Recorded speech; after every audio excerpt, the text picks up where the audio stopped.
Bonjour à tous, j'espère que vous allez bien. On se retrouve aujourd'hui, on va reproduire ce maquillage ensemble. Oui, c'est intense, c'est bleu. Ça fait longtemps que je n'avais pas travaillé le bleu et ça faisait longtemps que je ne vous avais pas fait un maquillage intense. J'avais envie de vous faire ce maquillage parce que je voulais vous montrer que, quel que soit votre âge, vous avez tout à fait la possibilité de faire des maquillages intenses sans avoir l'impression de participer à un carnaval. Je lis souvent dans des commentaires des personnes qui me disent: «Ah, ce maquillage est joli, mais ça n'est plus de mon âge», ou alors: «Ah non, moi je n'ose pas, à mon âge, je ne porterai pas une telle couleur». Je vous assure, hein, c'est vous qui fixez vos propres limites. N'hésitez pas à essayer, il faut essayer. Même si ça ne vous plaît pas, bah, si ça vous plaît pas, c'est pas grave, vous démaquillez, mais ne vous interdisez pas d'essayer. Je vous assure que le maquillage, ça n'est pas une question d'âge. Vous pouvez porter beaucoup de couleurs et des choses même très intenses, quel que soit l'âge que vous avez. Le tout, par contre, c'est de savoir l'adapter par rapport à son âge et c'est ce que l'on va faire aujourd'hui. Pour ce tutoriel, vous retrouverez en barre d'infos la totalité des liens des produits que je vais utiliser. Je vous proposerai même plusieurs produits, plusieurs alternatives pour les yeux. Pour ce qui est du tuto, j'espère que ça va vous plaire et on commence de suite. Je me suis rapprochée un petit peu pour cette première étape pour que vous puissiez voir un petit peu mieux et du coup, j'ai pris un crayon de chez Sephora, c'est le 12 heures Color Full. Le mien est en teinte 29 qui est My Boyfriend and Jeans. Bien entendu, hein, vous pouvez prendre n'importe quel crayon bleu. Pourquoi moi j'ai pris un crayon? En fait, pour pouvoir avoir une base et que du coup la couleur accroche encore mieux dessous. Alors, j'espère que le crayon sera par contre assez gras, de façon à bien pouvoir le travailler. Alors, il est gras, peut-être pas autant que je l'espérais.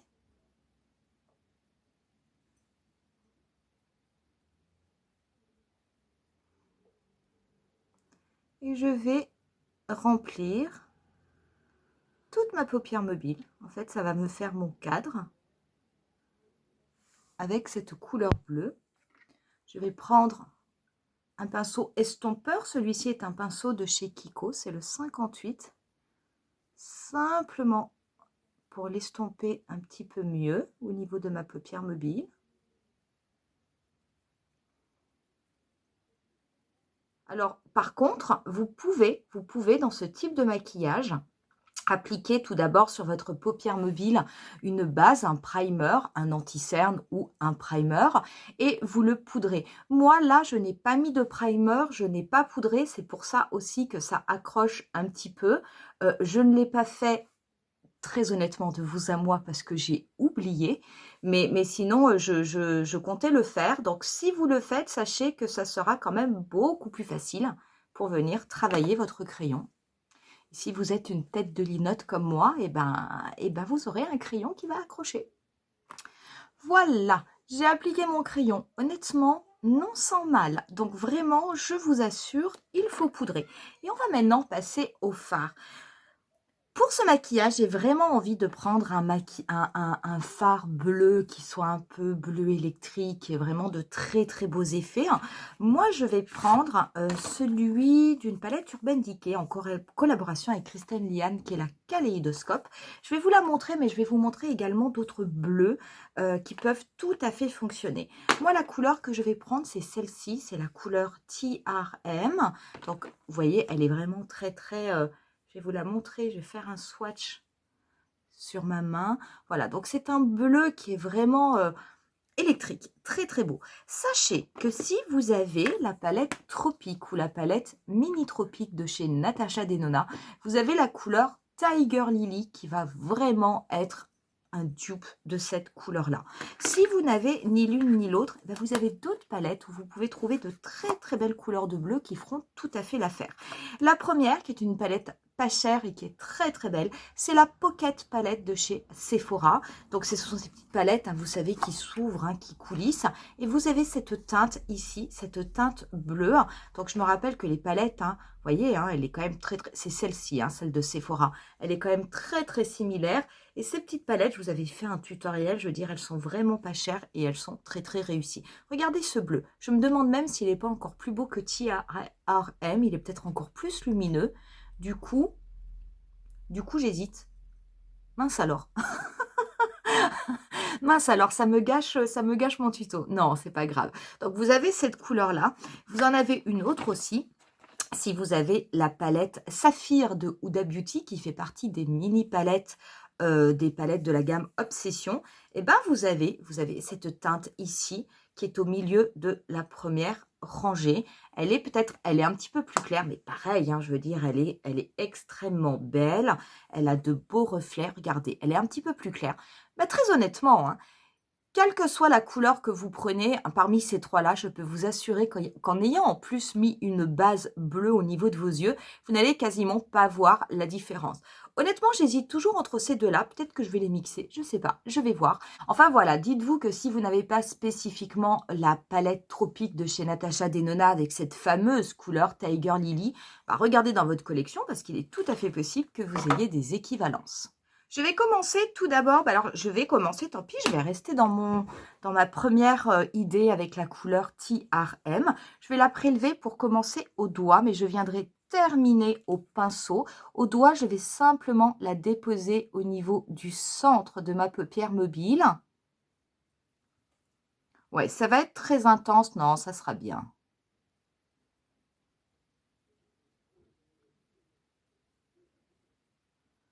Donc voilà, je pose, on va dire, le gros du maquillage au doigt. Par contre, pour venir faire les contours, il faut quand même que le contour soit net. Donc là, je vais prendre un pinceau précis. Moi, c'est un petit pinceau de chez Kiko, mais vous pouvez prendre, il y en a d'autres aussi, hein, j'en ai chez Freyara qui sont super précis. Oh, celui-là, il est peut-être mieux, tiens. J'ouvre, j'en trouve un qui est peut-être mieux. Oui, je vais en prendre un de Freyara qui est encore plus précis et il est très très fin. C'est le E69. Ces pinceaux, vous savez que je les adore. Et pareil, donc je prélève, j'en prélève pas beaucoup et ça va me permettre de faire le cadre, de bien repasser là où j'ai mis le stylo, de bien venir préciser mon pli paupière.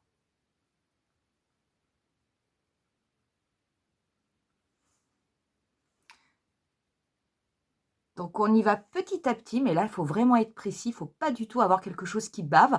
Si ça bave, le bleu, c'est comme le noir, c'est foutu, ça ne se rattrape pas. Donc, je fais bien attention.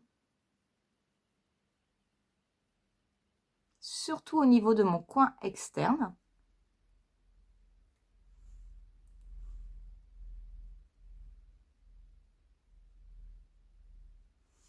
Ça marche par contre du tonnerre.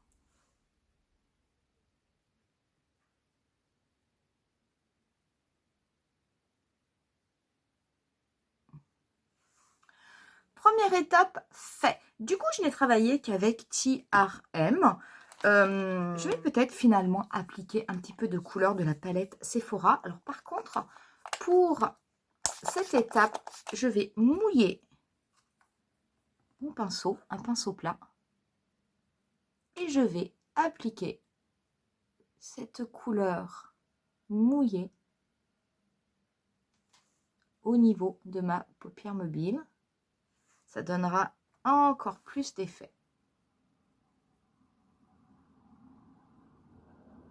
Je vais légèrement dégrader le contour de mon maquillage. Je vais me servir pour ça du Glowish. Le mien est en teinte 3 Soft Tan. J'aime bien la couleur. Je vais prendre un pinceau assez effilé. Et je vais du coup alors me placer bien à l'extérieur de mon maquillage. Attention, c'est du bleu. Si vous mangez trop sur le bleu, ça risque de ne pas être très joli. Parce que votre bleu va baver.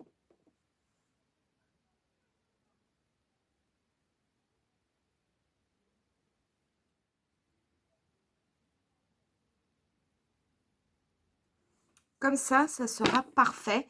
Pas grand-chose, hein, mais c'est nettement suffisant.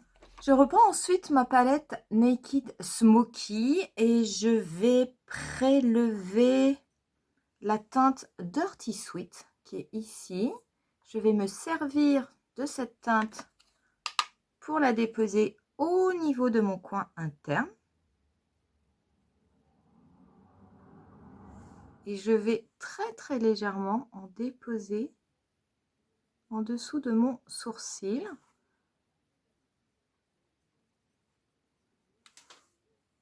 On en a terminé en tout cas pour les fards au niveau des yeux. Je vais prendre une petite lingette quand même pour nettoyer un petit peu tout ça parce que je peux vous assurer qu'il y a des petites traînées bleues. Et on va pouvoir passer au teint et on finira ensuite le maquillage des yeux. Pour le teint aujourd'hui, je vais commencer par mon primer et je vais appliquer le Primed and Poreless de chez Too Faced de la gamme Born This Way. J'aime énormément ce primer. J'insiste bien au niveau de ma zone médiane, au niveau des ailes du nez. Pour le fond de teint, aujourd'hui, je vais travailler avec le Luminous Silk d'Armani. Le mien est en teinte 5. Je vais le travailler avec mon pinceau 06 de chez Sephora.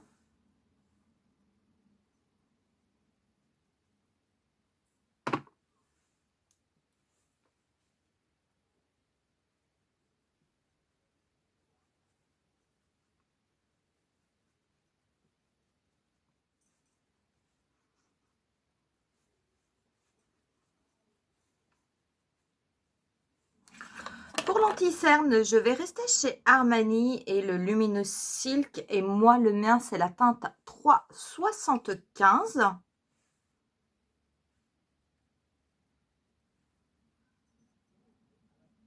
Je vais le travailler, mon anti-cerne, avec mon pinceau 146 de chez Zoeva. Donc, c'est mon pinceau biseauté. Donc, je vais faire quand même relativement attention. Surtout quand je vais arriver au niveau du coin externe.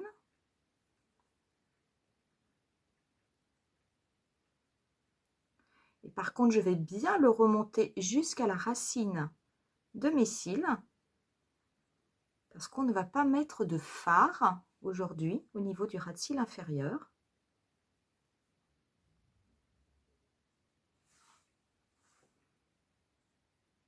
On va ensuite passer à la poudre. Je vais appliquer deux poudres. Une que je vais mettre sur la totalité de mon visage et une beaucoup plus fine que je vais appliquer uniquement au niveau de mon dessous d'œil.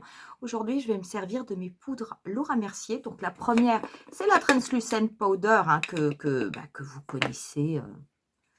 Il n'y a rien de nouveau là-dedans. Donc celle-ci, je vais l'appliquer en la balayant sur la totalité de mon visage.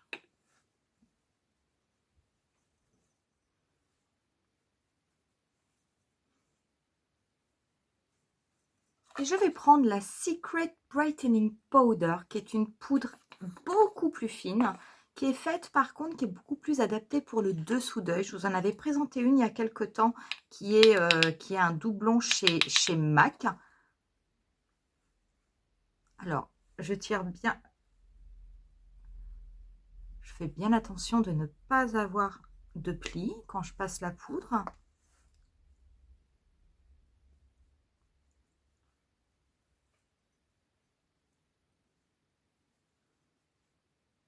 On va pouvoir finir les yeux. Je vais commencer par appliquer un trait de liner au niveau de ma muqueuse supérieure. Aujourd'hui, je vais me servir de mon Ultra Black Liner Stylo de chez Bourjois.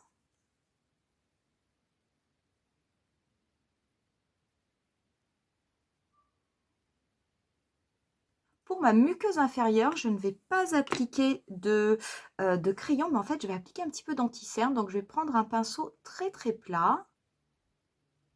Je vais reprendre mon anti-cerne de chez Armani et je vais venir le déposer au niveau de ma muqueuse.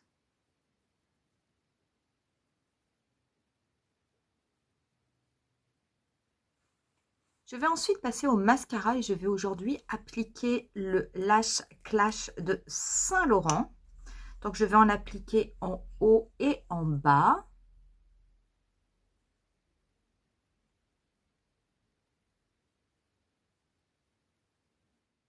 Je n'hésite pas à bien ourler mes cils, à bien les gainer dessus et dessous.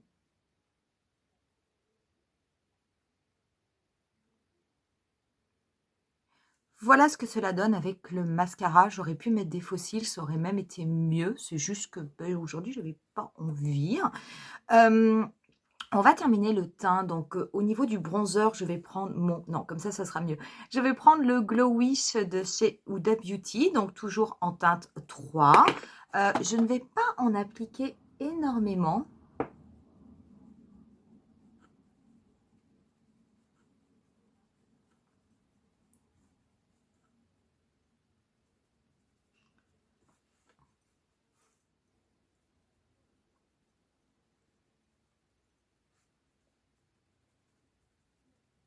Je vais prendre ensuite le blush Prisme Libre. Celui-ci, c'est la teinte 2, Taffetas Rosé.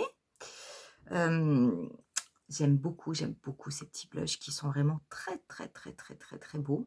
Je vais l'appliquer avec un pinceau 128 S de MAC.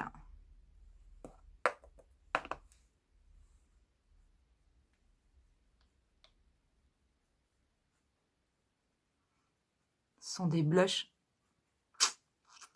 extrêmement pigmentés, qui ont en plus un effet floutant. C'est beau, qu'est-ce que c'est beau. Je tapote un peu dans ma main pour éviter d'avoir trop de pigments qui se déposent au niveau de la peau. Et du coup, éviter d'avoir trop de blush.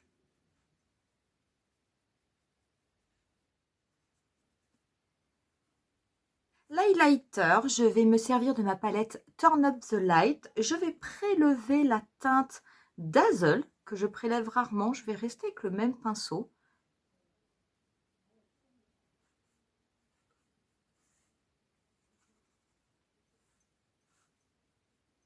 J'aime beaucoup cette palette. Je trouve qu'elle est vraiment... C'est une très belle réussite. Oh, la poudre centrale est superbe. Les deux highlighters sont superbes.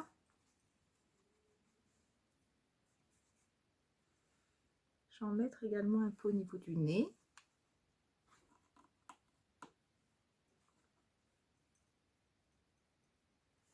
Et on va pouvoir terminer avec les lèvres. Donc les lèvres, je vais d'abord appliquer un rouge à lèvres nude, donc un vrai nude. Hein. Celui-ci vient de chez Natasha Denona, c'est la teinte Natasha, donc la 11 NB.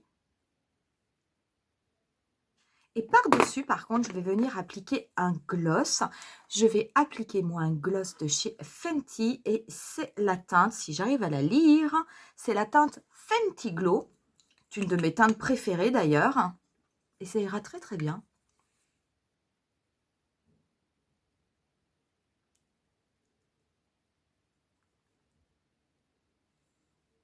Cette couleur Fenty Glow, je trouve qu'elle va vraiment à tout le monde. Quelle que soit la couleur de peau, la couleur de cheveux.